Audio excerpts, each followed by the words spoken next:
Self-concept is what manifests part 3. So we've just spoken about outside circumstances, and you've probably heard a lot of creators say circumstances don't matter. Now, what they mean by that is the reason why they don't matter, what's happening out here doesn't matter, is because you caused it. So if you caused it, you can uncause it. You can change it. That's why it doesn't matter, because you're the one who created it, okay? It's like you built the sandcastle. If someone came along and trampled on it, you can just go rebuild it, okay? You're the one who built it in the first place, okay?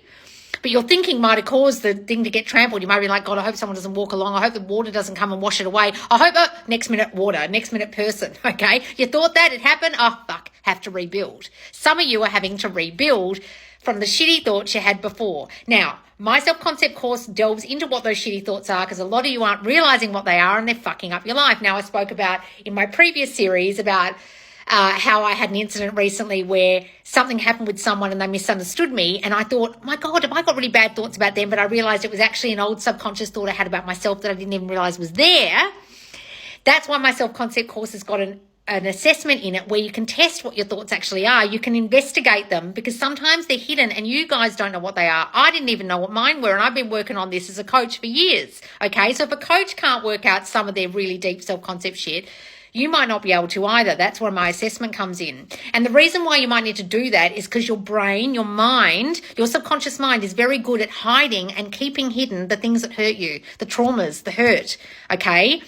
If you've had traumatic things happen as a child, I know when I went through therapy, there were a lot of things I could not remember because my brain actually cancelled it out, hid it from me. And I would have these meditations we would do, and then I would go to my mum and I would have remembered something in my childhood, and I would think, am I making that up? And I would go to my mum and I'd say, did that happen? She'd be like, yeah. And I think, wow, that was such an awful memory. My brain forgot it on purpose.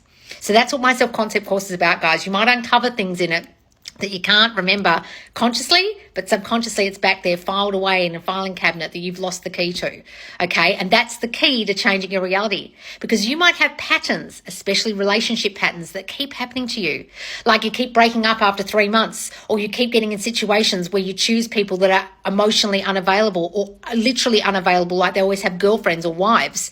That's your pattern. You're the one perpetuating that pattern with your dominant habitual subconscious thought. A lot of you don't even know what it is. So that's what my course is about, uncovering what that is so you can then identify it. And then the workbook gives you ways to change it. And then you'll have new thoughts that create a new reality for you out here. And then the pattern will cease, because a lot of you are in these perpetual patterns and you're blaming others for the pattern, and it's not others. It's you, unfortunately. All right, guys?